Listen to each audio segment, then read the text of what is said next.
Hello and welcome to the third episode of Tory Talks. I'm Sam Murray. This is... I'm Ian Fisher. Hello. Hello. Is this really episode 3 already? It is, yes. Wow. Feels like episode 10. Yeah, it's been a long journey, hasn't it? It has been a journey. Yep. So we are thankful for everyone who's been watching, listening and giving us some feedback. We are going to take that on board. So this one is going to be purely national politics, and then we are going to separate the local politics. So for those who are in Suffolk, we will be doing a separate one, Tory Talks Suffolk, to see how that will go instead, and that is based on the feedback that we have received. So thank you. We are a coronavirus free zone today. We are. We've washed our hands. We've sung happy birthday. We've done the elbows Hey. and the woo handshake. I must say, actually, I was at a Conservative Executive Association meeting last night. I made a massive point of shaking everybody's hand. There was probably about 20 people there, and there was one person that offered me their elbow. Yes, this is a COVID-free zone, but let's put it into perspective. We don't want to change everything. Let's go lead about our normal lives. I want to be able to buy toilet paper in the shops. I want to be able to buy hand wash in the shops. And I want to there to be football and rugby events and events that I can go to and watch television. And I want that to be the end of the story. So this is going to be a COVID-free zone for this week, because every other news channel you turn it on, all you hear is coronavirus, COVID-19 and lots of bad news. And there's lots of other things going on in the world. So, what is going on in the world? We're just going to get straight into it. And the hot topic that isn't coronavirus related is... Well, it is about a politician that apparently is a smirking politician. I believe her name is Priti Patel. Never heard of her. Who is she? Have you never heard of her? Where have you been for the last week? Where have you been for the last week? Okay, so she is the current Home Secretary, MP for Witham in Essex, so only just down the road from where we are here. I used to work in Witham, by the way, so she was the MP for a place where I used to work. I've known of her. I've actually met her. I don't think I've told you this. I've actually met her. She opened. So the company I was working for, we moved office, and we got her in to open our new office. Okay. I'm trying to think if this was before she was International Development Secretary. I think it very well might have been. So this is when she was just an MP rather than being a cabinet minister. I must admit, found her very open, easy to talk to, and that's my... I'm not saying it's my claim to fame at all. I've met Priti Patel, but certainly she has been the butt of most news, political news this week. What's your take on it? I've not met Priti, so one of very few I have met. I think it's absolutely ridiculous. Everyone that I've spoken to who has either worked with her or met her or is a staffer in Westminster, who's known of her, they haven't got a bad word to say about her. And so this constant accusations, basically she's been accused of bullying. A senior Civil servant. That's the word. Has resigned and made this public statement outside a toilet to tell everyone. Probably just after he'd washed his hands. To tell everyone why he's resigned and how he's been bullied out of it by Priti Patel, and it was all a bit of a show. I must say, I think this whole incident reminds me a lot of the Brexit debate. One of the issues about the Brexit debate was that what people class as the establishment were against Brexit. They didn't want it to happen. And so, although Brexit's happened now, we had to have an election to get Brexit done. We should have been at this stage maybe 2 or 3 years ago. Yeah. Now, undoubtedly, there was parts of the civil service that didn't want Brexit to happen. And that's the same as what we're facing now. Priti Patel's come in, this Conservative government with its own quite large majority has come in and has put some very strong, tough policies down. And my own thoughts are that perhaps this is perhaps a bit of a retaliation for those tough policies. I'm not too sure what you may think of the tough policies. Well, I mean, there's two major things. There's obviously the points-based immigration policy that she wants to put out there, but she has been very, very firm on the Rotherham scandal as well. She wants the details released. Something doesn't feel right about this, and normally I think, right, let's see how this plays out. If someone accuses someone of bullying, let's go through due process and we'll see how it plays out. But to me, it feels like these are two really big subjects that there is something along the way that they don't necessarily want to be published, and all of a sudden out of nowhere she's a bully. She's driven people to having to leave their jobs, and it's a distraction from really serious issues that she wants to address. And she's an incredibly strong woman. She comes across that way. She's one of my current idols. I absolutely adore her. Watch out, Priti Patel. If you're one of Sam's idols, she did sniff Andrea Leadsom, by the way. So there you go. I'm never going to live that no, down. you aren't never going to live that down. So do you think this is a kind of like concerted effort by the civil service to kick back against conservative policy? I think it's they're not really understanding their place in this, and this is they want to have control over it. And also I think it's very interesting that the media seems to be in support of them, and assuming that she's guilty of her crime. All the media, or just sections of the media? What I've seen is the bulk of the media, not necessarily the right leaning, though we don't seem to have many of that. And it is the assumption that the civil service is there and they're respected and all this, and she's this.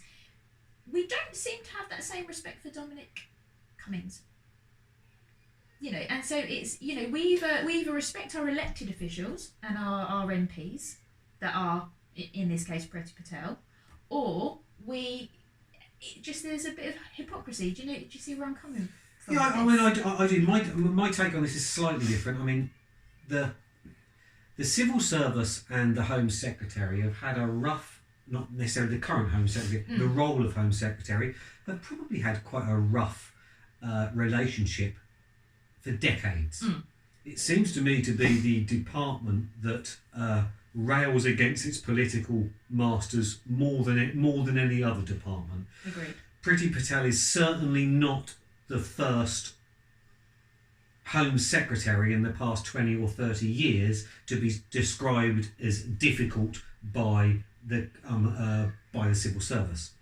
But who did the civil service work for? Who does number 2 work for?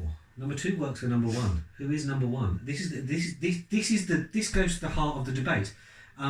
Now, for most of you out there, most people listening to this will probably remember Yes Prime Minister and Yes Minister. Maybe you're a little bit too young. You may have seen it on UK Gold. Yeah. Okay. This reminds me. You may have seen this on social media. This reminds me very much of a particular scene from Yes Prime Minister, where the civil servants are talking about the fact that there's a strong minister who's got their own mind and who wants to enact policies that maybe they don't think.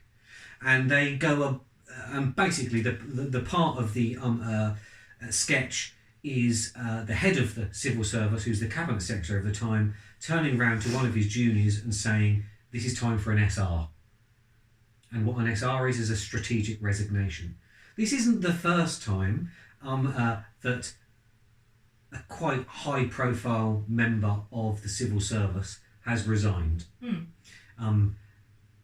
because they think they'll get their own way.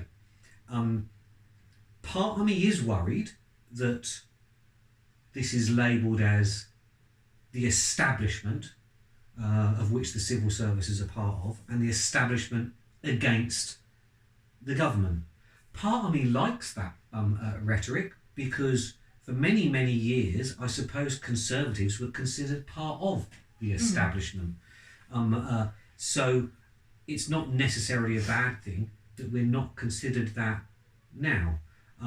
But I suppose my biggest take on it is, And having dealt with through my work, having dealt with quite a lot of disciplinaries that involve bullying, you know, the first you hear of a bullying accusation isn't usually somebody appearing on national television telling the whole country about the allegations, rather than them going to, this guy could have gone to the cabinet secretary, he could have gone to the Prime Minister. There are a number of places where this guy, Sir Philip Rutland, whatever his name is, could have gone other than the BBC. And that's why it's so strange. It's such a strange way of doing this. And also, where is Priti Patel's protection here as well? She's been accused of something. Now, many people have been in a situation where they've been accused of something. She should have the right to defend herself, and it shouldn't have got to that stage where actually, before you've gone through the due process, you're standing in front of the media. Well, I don't actually think she's actually been accused of much. She hasn't actually been accused of much. You have to ask yourself, making an allegation on a national news channel is not actually making a complaint. You can say what you like on the news channel. Did this guy? It has actually come out in the last couple of days that he has put in a bullying claim against Priti Patel, which will then be looked at in the same way as any bullying claim will be looked at. My horror on anything like this is that all of a sudden, out of the woodwork, come all these other people that apparently have got an issue or a claim against Priti Patel. Some of these date back years. It's no surprise that the Labour Party have got their hands in this. Let's face it, the civil service is known to be left-leaning, and has done for many years. It's no surprise that there seems to be a lot of communication between the Labour Party and the civil service surrounding some of these claims. It's no surprise that claims are coming now. Personally speaking, and this is not just Priti Patel, I don't give any credence to anybody that comes up with something and said, "Oh, this happened to me years ago," because if it was serious enough that person wanted, then that person should have dealt with it there and then. And I'm not going to be listening. I don't want to even listen to historic claims of Priti Patel bullying, because if they were bad, they should have been heard there and then. Let's not forget that 2 weeks prior to this happening, Priti Patel, and this has almost been forgotten about, was actually alleging bullying in reverse. Yeah. She was saying that the civil service were almost bullying her in the way they were dealing with her. So all of a sudden, this has now been turned round. Well, this is how I see it. Is she's been bullied, and she's, it's the flip side. And you saw Jeremy Corbyn also put his dig in. There's banter, and then there's. Sorry, who? that old boy. Magic Grandpa. Is he still around? He's still around at the moment. Sorry, I hadn't seen or heard from him for a while. I thought he'd disappeared. But do you know what I'm enjoying about this? I'm not enjoying the process about it. I like the fact the Conservative Party clearly have her back on this. And the Prime Minister has said, I support her on this, and she's got my back, and associations are coming out and saying, we support her as well. Because actually, it has to go through the process, but too many times you see in politics people just being thrown to the walls and right, it's too much drama, we're just going to get rid of you. And in the past, maybe when we didn't have so much of a majority, she may have had to have resigned there and then, before we'd even gone through this. I don't want her to resign. I want her to stay put. I think she's incredible, and we'll see what the accusation may, but it is really reassuring for me, and at times I think, I don't really like politics in a way, even though I'm completely obsessed by it, to see that people have got her back and the Prime Minister is standing by her on that. Yeah, well, people have got her back. The right people have got her back. Yeah. Boris Johnson's obviously come out and publicly supported her, but let's not get away from what this actually is all about. And it's about enacting policies that the Conservative Party have got a mandate to enact. Yeah, the people voted. And that doesn't happen a lot, and it certainly hasn't happened a lot recently. We've got a massive majority, or massive in modern times anyway, the policies which she's trying to enact were central core points in our manifesto: an immigration points-based system, extra police funding. These are things that the Conservative Party were voted in on. And much the same way that for the last 2 or 3 years we've heard Conservative politician after Conservative politician saying we want to respect the vote, we're talking about Brexit, we want to respect the will of the people. That's what we're doing now. And I don't want it to be an us and them, but the civil service must remember, and I know we're not talking local politics today, but this is much how local politics works as well. The civil service have got to remember that they are there to carry out the wishes of the elected politicians. And that's much the same as any council as well. Council officers probably have too much power sometimes, and they rail back against things that their political masters want because they believe they know more. Well, do you know what? They might know more. They probably do know more. They are more skilled in that, but that's not how our politics works. Our politics works by democracy. A party comes out, has a manifesto, says what it wants to do, people vote on it.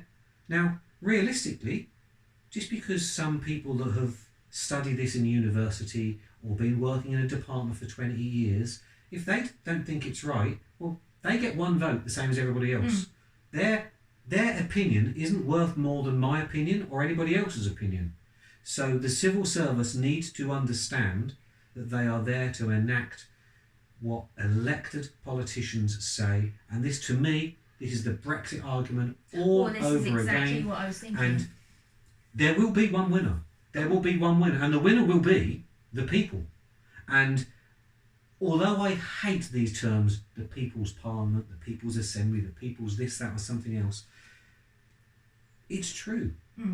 Priti Patel is the Home Secretary of the people. And I think she's got more public support now than she had before this started. And all this is doing is playing into our own hands. This can run on forever as far as I'm concerned, because the more this runs on, the more it is an us and them.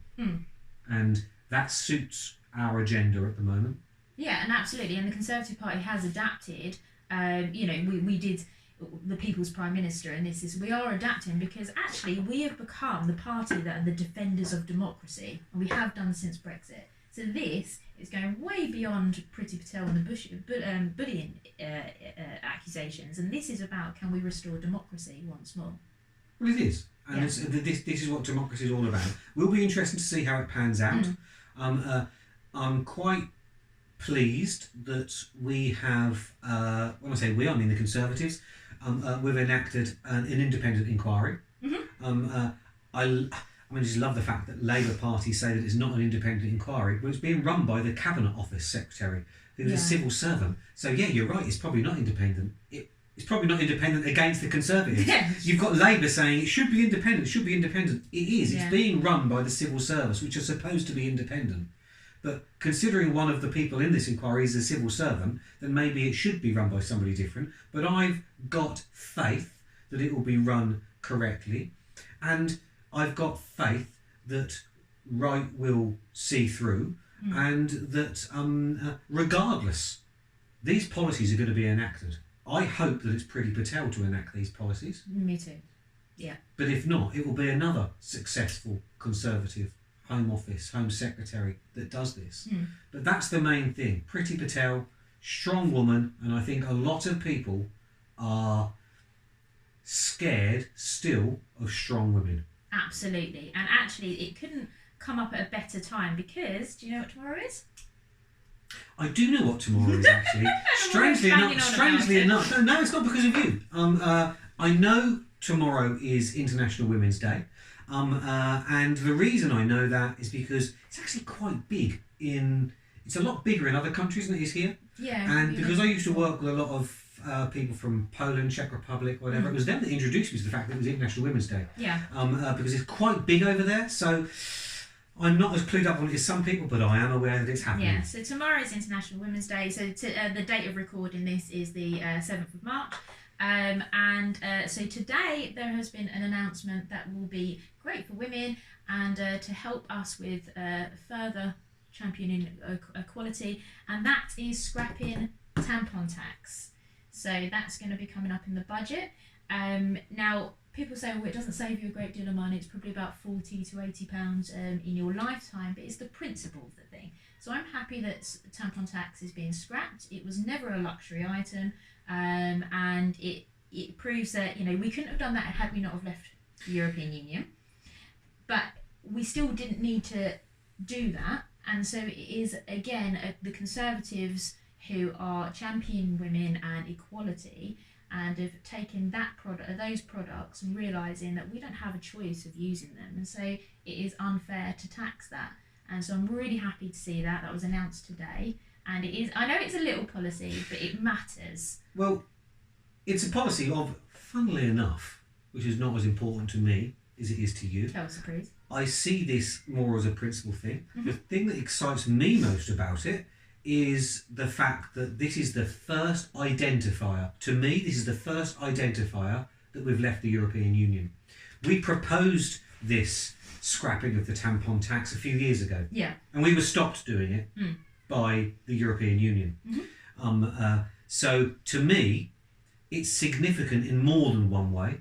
Yes, it's significant for all the reasons you've just spoken about, but to me, it's significant because it shows that now we're getting our sovereignty back.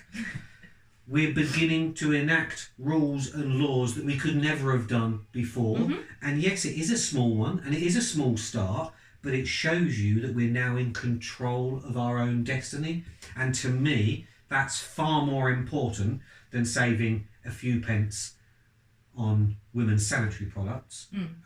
But that's not me demeaning that. That's just me saying I actually think this is a part of a bigger thing. It's part of a look. We're a responsible, mature country that can make our own decisions. Yeah, absolutely. And I cannot believe that it was even taxed in the first place. It was just like, you look, and especially when it comes to International Women's Day, you look at how far we've come as a country. And I need to mention the first ever sit-in female MP, and that was just over 100 years ago. Nancy Astor. Fantastic snippets from the Speaker of the House. Do you watch? Not Speaker of the House. Jacob Rees-Mogg. I'm not as political geeky as you. Well, again, I'm obsessed with Mogg, so I watch his. He did this fantastic piece about Nancy Astor. She wasn't the first elected female MP. That was a Sinn Féin woman, but because she refused to sit, Nancy Astor was the first female MP to sit, and that was 100 years ago. So we could even run a competition here. Do you know the name of the first elected MP? And can you pronounce it? No. That's why I know her first name is Constance. I think you'll find that's why you didn't say it in the first place, because you were worried that you might get it wrong. I knew I'd get it wrong, and also I've got braces, so my speech isn't. I'm totally blaming the braces. My speech is a little bit off today as well. But yeah, so 100 years, she was the first one. The first thing she did was come in and start complaining about the age of alcohol and how we can have. I think it was at age 14. You were able to purchase and consume alcohol. She was known as a difficult woman, and she ploughed through that. And the laws that we have today around alcohol is still that law that the first thing she did was come into it. She won a by-election. She stood for 7 elections and won those until she stood down in 1935. But also, she was the first one. By the time she left, there were 24 other women in Parliament. And you won't find this interesting, but I find this interesting. This all came about when women were allowed to stand for the first time, but also that women over the age of 30 were allowed to vote. And she received a high proportion of female vote. Eventually, the party that she was part of became the Conservative Party. And we've always had a reputation until 2015 that we received more. The females voted more for Conservative than they did of any other party. And so up until 2015, we relied on the female vote. And I don't think as Conservatives we necessarily appreciate that the party is the party of women, of females, and of equal opportunity as well. But women get that and see that, and that's why they supported us until 15. I'm glad you just used those words, equal opportunity, because I have a slightly different take than you maybe on this. Being slightly older than you, slightly.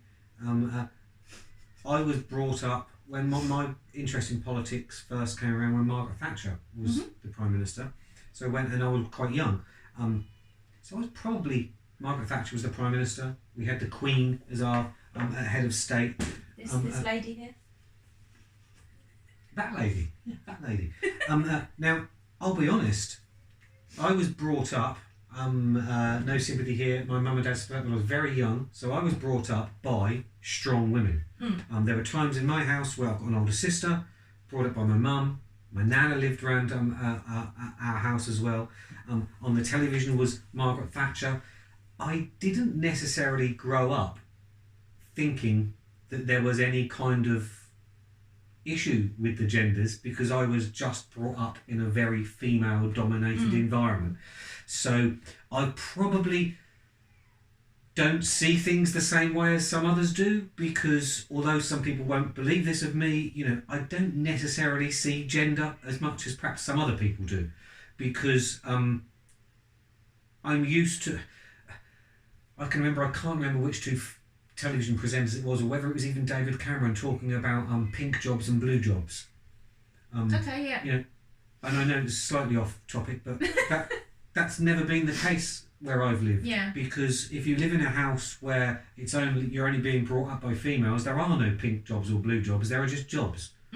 And I suppose I've always been brought up like that there aren't any male jobs, female jobs, things that women can do, things that men can do. There are just jobs that people can do. And I know my outlook is different to the way society actually works. So yeah, it is good that we're actually now celebrating in this country International Women's Day.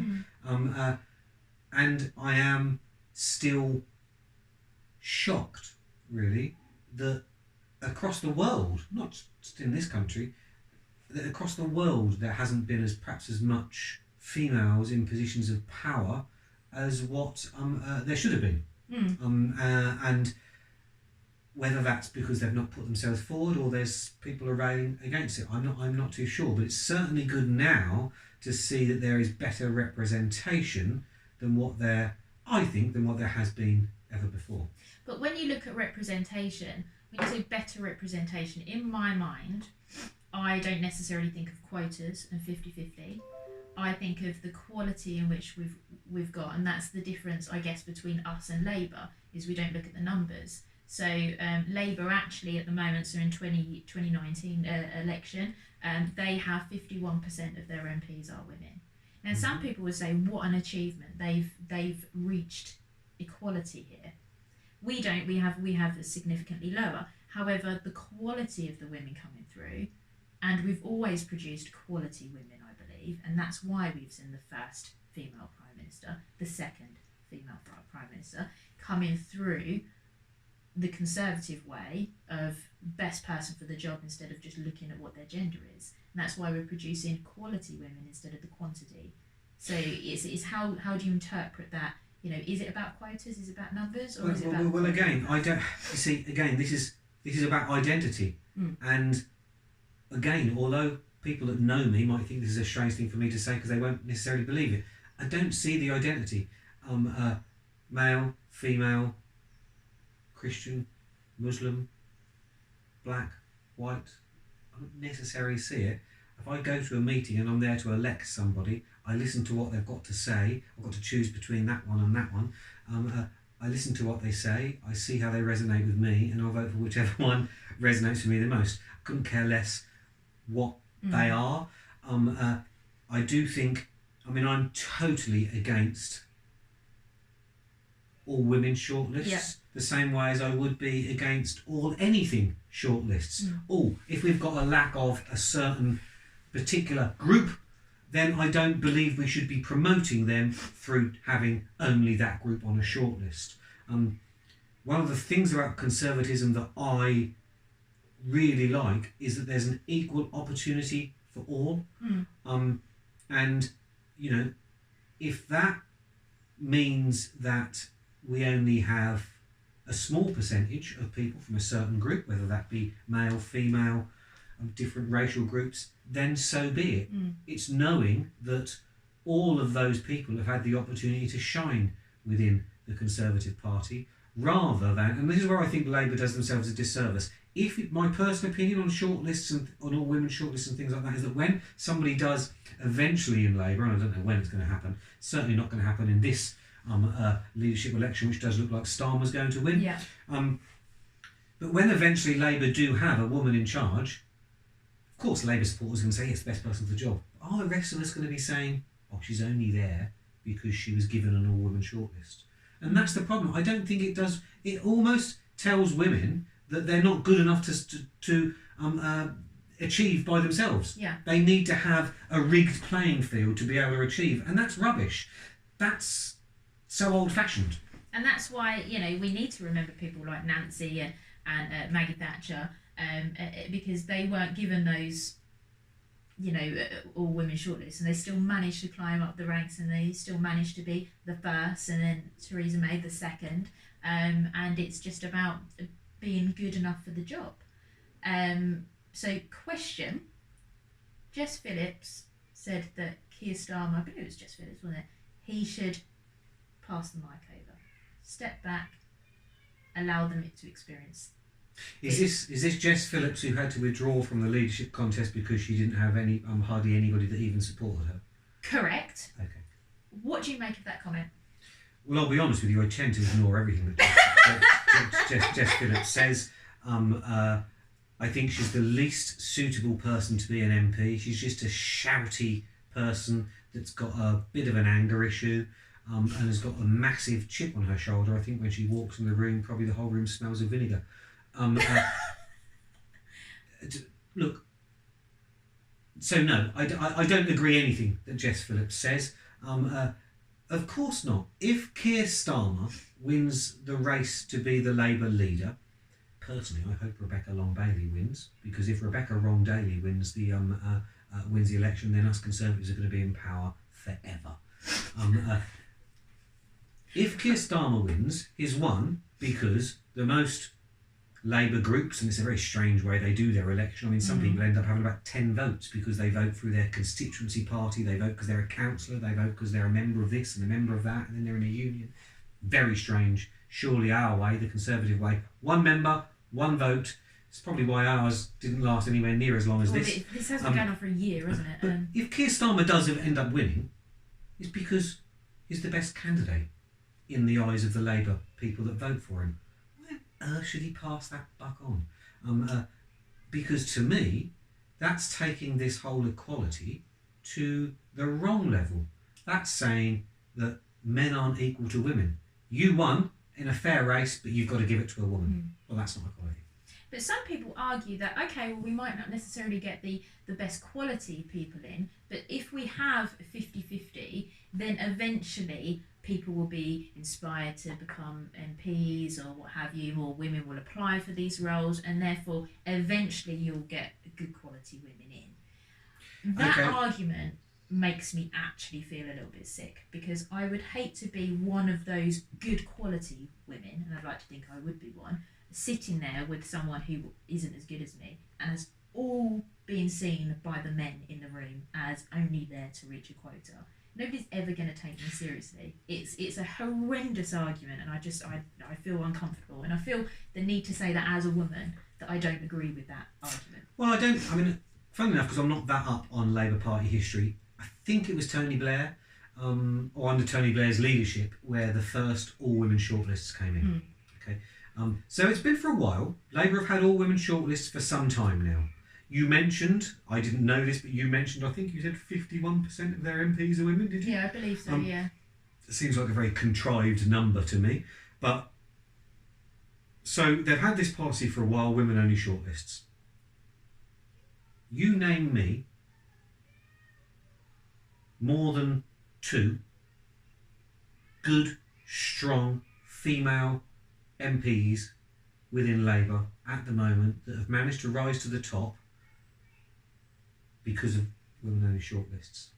and I struggle. Mm.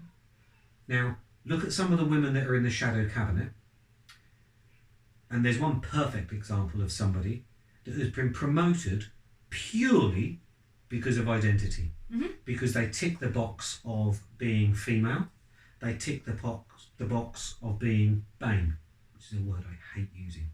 It's not Diane Abbott. That's not who I'm talking about. Don't want to be accused of jumping on the let's have a go at Diane Abbott bandwagon. It's Dawn Butler, who has got to be one of the most useless MPs I have ever heard. Anybody that watches PMQs just see that she's like a nodding dog. She just sits there next to Jeremy Corbyn now. She never actually says anything. I don't think anybody's ever heard her say anything half intelligent. She is somebody that's been promoted through the Labour ranks purely because of what she is. Yeah, not who she is. And there are plenty of candidates within the Labour movement that should be sitting where she's sitting, but they're not because they don't tick an identity box. So all women shortlists, rubbish. The same way as all men shortlists would be bad. There shouldn't be all anything. No. Quality and talent should rise to the top in any organisation, in any walk of life. And I think if you have an all shortlist of anything, until you just stop that happening. However, because I think we should wrap this up, I do actually want to say something that you don't know I'm going to say. That when you join the party, it can be incredibly intimidating. It's like going to church for the first time when you step in. And if you go into an environment where you are the minority, and whether that's because of your background, your finances, your gender, you can have a lot of self-doubt. And women are very different creatures. That's why there's the Ask Her to Stand campaign, because women generally need to be asked. They're not as punchy as men are, and I'm going to go and get it. And so when I walked in, and I very much have always wanted to be involved with politics, I was instantly terrified. And that was because I didn't know anything, I didn't know all the jargon, and we were straight campaigning. My first campaign experience was with the Home Secretary, and I'd never been campaigning before. And so there was one man... Can I just stop you there? So your first campaigning experience was with the Home Secretary. And who was that Home Secretary? Amber Rudd. There you go then. But that was just saying because it was another strong woman. Yeah, another strong woman. But in order for us to get equality, we need to be seen as equal by everyone. And there was one particular man who saw that I needed a little bit of guidance and then helped me along the way, and that was you. Oh, thank you very much. And I was at that stage where I was probably going to run away. But I don't think necessarily that's to do with women necessarily, because again, like I said to you, I see things slightly differently from most people. It's not just as a woman that you feel like that. So I'm from a very working class background. Was brought up in a council house, a single parent family. Now, although I live in Ipswich, I'm not part of the Ipswich Association because of the area of Ipswich that I live. I'm in Central Suffolk and North Ipswich Conservative Association. So my first kind of baptism to a Conservative meeting was in a rural constituency that is known for being quite a well-off area. I was possibly the only person in the room that didn't have land and stables.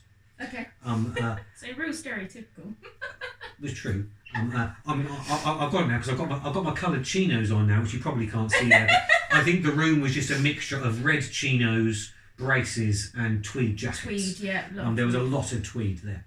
But it's about how confident you are in your own abilities, and I think that that's what we should promote. People to be confident in their own abilities, regardless of who they are, what they can do, or what identity boxes I can tick along the way. If somebody's got the enthusiasm for it, then we should welcome them with open arms, regardless of who they are. And that is why you are important to me. Because you don't see the gender, you don't see the negative, you just think, okay, this is a person with ability. And throughout the process in the last few years, you've been a great support system to me.